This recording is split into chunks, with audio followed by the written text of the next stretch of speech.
கிறிஸ்துவுக்குள் பிரியமானவர்களே, உங்கள் அனைவரையும் இயேசு கிறிஸ்துவின் இனிதான நாமத்தினால் வாழ்த்துகிறேன். என் அன்புக்குரியவர்களே, நாம் எல்லோரும் ஒரு விஷயத்தை அதிகமாக எதிர்பார்க்கிறோம். என்னவென்றால் விடுதலை குறித்தே. நமக்கு வருகின்ற வியாதிகளிலிருந்து விடுதலை கிடைக்க வேண்டும் என்றும், நம்முடைய கடன் பிரச்சனை மாற வேண்டும் என்றும், நம்மளுடைய வாழ்க்கையில் இருக்கிறதான எல்லா பிரச்சனைகளிலுமிருந்து ஒரு விடுதலை கிடைத்தால் நலமாக இருக்கும் என்று நாம் எல்லோரும் எதிர்பார்க்கிறோம்.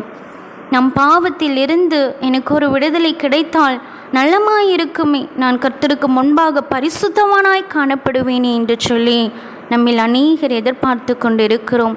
அதை விட முடியாமல் நீங்கள் தவித்து கொண்டும் இருக்கிறீர்கள். பிரியமானவர்களே, இப்படி ஏதோ ஒரு விடுதலைக்காக எதிர்பார்த்து காத்து கொண்டிருக்கிற உங்கள் ஒவ்வொருவரையும் பார்த்து நம் தேவனாகிய கர்த்தர் ஒரு வார்த்தை சொல்லுகிறார். யோவான் 8ஆம் அதிகாரம் 36ஆம் வசனம், குமாரன் உங்களை விடுதலையாக்கினால் மெய்யாகவே நீங்கள் விடுதலை ஆவீர்கள். என் அன்புக்குரியவர்களே, நீங்கள் ஒருவேளை உங்கள் சரீரத்தில் வந்த வியாதி நிமித்தமாய் வேதனையோடு கண்ணீரோடு கூட நீங்கள் கஷ்டத்தோடு படுத்து கொண்டிருக்கலாம். ஐயோ, நான் எத்தனையோ பேருக்கு உதவி செய்தேனே, நான் எத்தனையோ பேரை பார்த்து கொண்டேனே, எத்தனையோ பேர் மீது அன்பு செலுத்தினேனே, இன்றைக்கு என்னை பார்ப்பதற்கு ஒருவர் கூட வரவில்லை. நான் செய்கின்ற உதவிகளெல்லாம் ஏற்றுக்கொண்டார்கள், இன்றைக்கு எனக்கு உதவி செய்வதற்கோ யாரும் முன்வரவில்லையே என்று சொல்லி நீங்கள் ஒருவேளை வேதனையோடு கூட படுத்திருக்கலாம், வேதனையோடு கூட அமர்ந்திருக்கலாம். பிரியமானவர்களே, இன்று உங்களை பார்த்து தான் ஆண்டவர் சொல்லுகிறார், உங்களுக்கு அவர் மெய்யான விடுதலை கொடுக்க அவர் விரும்புகிறார். உங்களுடைய வியாதிகளை அவர் மாற்ற விரும்புகிறார். ஒருவேளை உங்கள் கடன் பிரச்சனைகளோடு நீங்கள் இருக்கலாம். இந்த கடன் பிரச்சனையை நான் எப்படி தீர்க்க போகிறேன், இதை மாற்றுவதற்கு யார் வருவார்கள் என்று சொல்லி நீங்கள் ஒருவேளை யாரேனும் மனிதர்களை எதிர்பார்த்து கொண்டிருக்கலாம். இல்லை பிரியமானவர்களே, உங்கள் கடன் பிரச்சனைகளை மாற்றுகிறதற்கு ஒருவர் உண்டு. அவர்தான் நம் இயேசு கிறிஸ்து.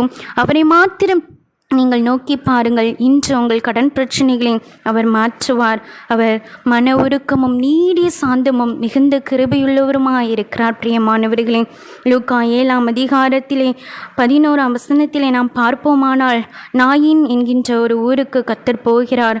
அந்த ஊரின் வாசலுக்கு அவர் போகின்ற போது மரித்து போன ஒருவனை அடக்கம் பண்ண வேண்டும் என்று பாடையில் வைத்து அவனை எடுத்துக்கொண்டு வருகிறார்கள். அவருக்கு பின்னாக அவளுடைய தாயார் பின் சென்று வருகிறாள். அழுது கொண்டே இருக்கிறாள்.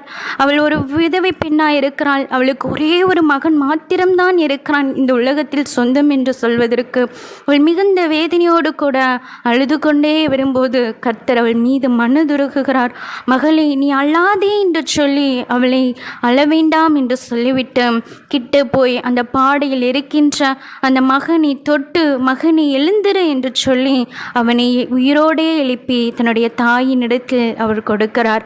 ஆம் பிரியமானவர்களே, இன்று ஒருவேளை நீங்கள் ஏதோ ஒரு கஷ்டத்தோடு அமர்ந்திருக்கலாம், கண்ணீரோடு இருக்கலாம். இதை எனக்கு இந்த காரியத்திலிருந்து விடுதலை கொடுக்க யார் வருவார் என்று சொல்லி நீங்கள் எதிர்பார்த்து கொண்டிருக்கலாம். பிரியமானவர்களே, கலங்காதிருங்கள்.